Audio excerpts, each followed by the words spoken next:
Okay, so let's take a look here. Um, when you're dealing with continuous functions, to find an average is a little bit more challenging than it would be if you're dealing with a collection of numbers. Collection of numbers, you add up the numbers and divide by n. You can't quite do that when you're dealing with a continuous function over a continuous interval. So the analogy to that would be to add it all up using integration.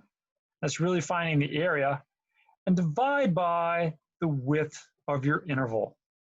So we'll apply that to this problem here, where we're going to try and find the average value of the function 2x e to the negative x squared on the interval 0 to 2. So let's first take a look at our problem. That would be over here. Here's our graph, 2x e to the negative x squared. So you have this little peak here up near the square root of 2, and then it tapers off, getting down closer and closer towards the x-axis as you approach infinity. So, okay, not bad. The question is, what's the average value here? So let's figure that out. So our a and b in this case are right here. Here's a, here's b. We're going to integrate that function from 0 to 2, 2x e to negative x squared dx. But then you got to divide by the length of the interval. So we'll multiply it by 1 over a minus b, or 1 over 2 minus 0. Now, let's just worry about this, and then I'll take care of the 1/2 later. So let me integrate 0 to 2 of 2x e to the negative x squared dx. And boy, I don't know anything that has, it's an antiderivative of this right off the top of my head, but I can do a couple things. One, I'll take the 2 out in front. And the other one is that when I look at this x and e to the negative x squared, what I notice is that this is a power 2 and this has a power 1. When you differentiate something of a second power, you get a first power. So what's that suggesting here for us? Make a u substitution. Absolutely. Make a u substitution. So in this case, u substitution that's suggested is u equals negative x squared. Take the whole thing. Don't just do u equals x squared. Do the whole thing. So that means du would be negative 2x dx, taking a little shortcut there. And there's one other thing I would probably do here. That is, I'd change my limits of integration. So I got to figure out what happens when x equals 0 and what happens when x equals 2. When x equals 0, I just get the negative of 0 squared, which is 0. I got to be careful about the second one. The negative of 2 squared is what? -4. -4. Now, I like changing my limits of integration. Something that I'm going to be more picky about on the final than I was on the last test is this. If you, in your next step, after you do your substitution, if you write, let's see, you know what? I guess I've got everything here, don't I? Well, this is pretty nice. So I've got 2x dx, 2x dx. The only thing I don't have is that negative sign. So let me push that negative to the other side. Negative du equals 2x dx. Great. If when you change over to u, if you don't change your limits of integration, then you have to write a and b. If you write 0 and 2, it's wrong. So let's see. So this is going to be e to the u. And then I got all the rest of this, right? So I can replace all the rest of this stuff, 2x dx, with minus du.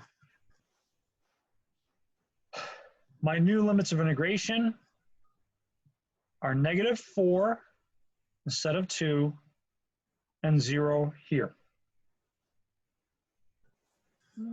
Okay. Now that negative can come out in front if I'd like. And I want to remind you of a little something that I mentioned last week, but I want to mention it again. I can reverse the order of my limits of integration.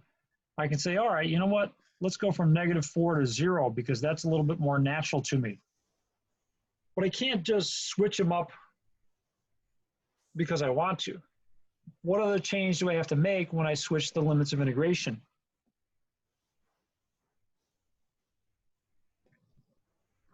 It's going to change the sign of my integral. So if it was a negative before, it's now going to be a positive. Or if it was a positive, then it becomes a negative. But switching the order just changes the sign of your integral.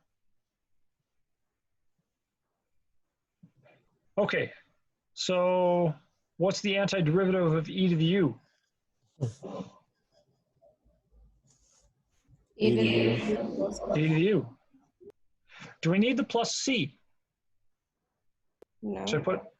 No. I mean, you could put it there, but because it's a definite integral, it'll go away. So let's just avoid it. And let's see, I end up with e to the 0 minus e to the -4, which is 1 minus 1 over e to the 4.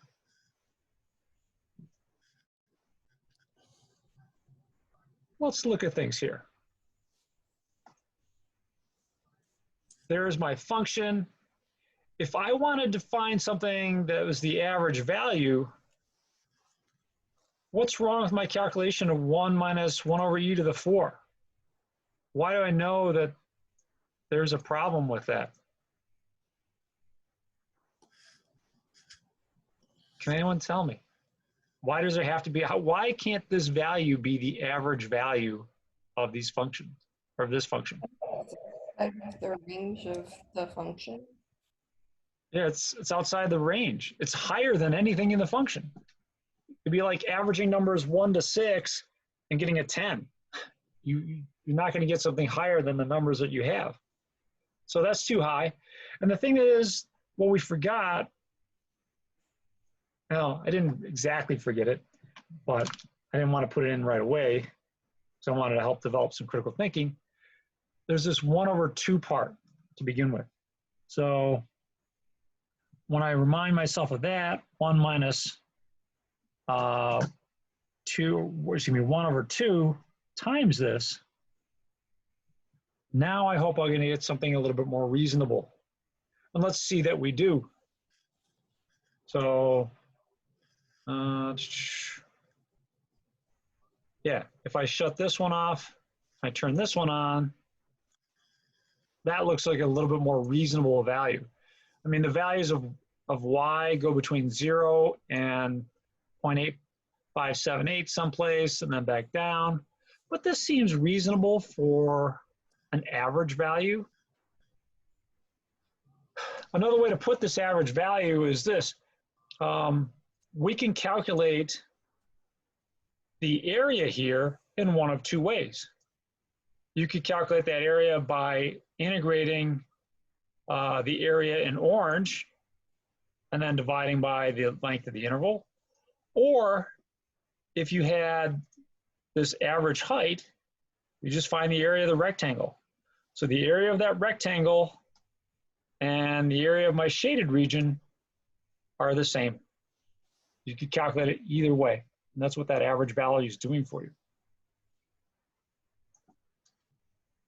So what's f sub average? Basically, it's just one extra step. That extra step is multiplying your integral by 1 over the length of the interval. Right there. All righty. That was easy. Cool. Any comments on section 6.5 here? Hopefully you watched the video, picked up a few other things. I think it was only a 20-some minute video. So You can read it to the bottom.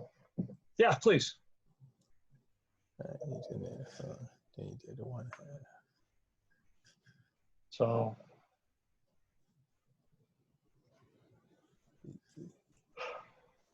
probably expect one problem from this on the final. Probably expect one or two problems from section 6.2 on the final. The rest of the final, you'll probably have some questions with limits. I'm going to shy away from calculations. I'm not going to be crazy about that. I'm going to want to see that you know things and understand things. You know what the derivative is. You can find the slope of an equation of a tangent line. That would be a good one.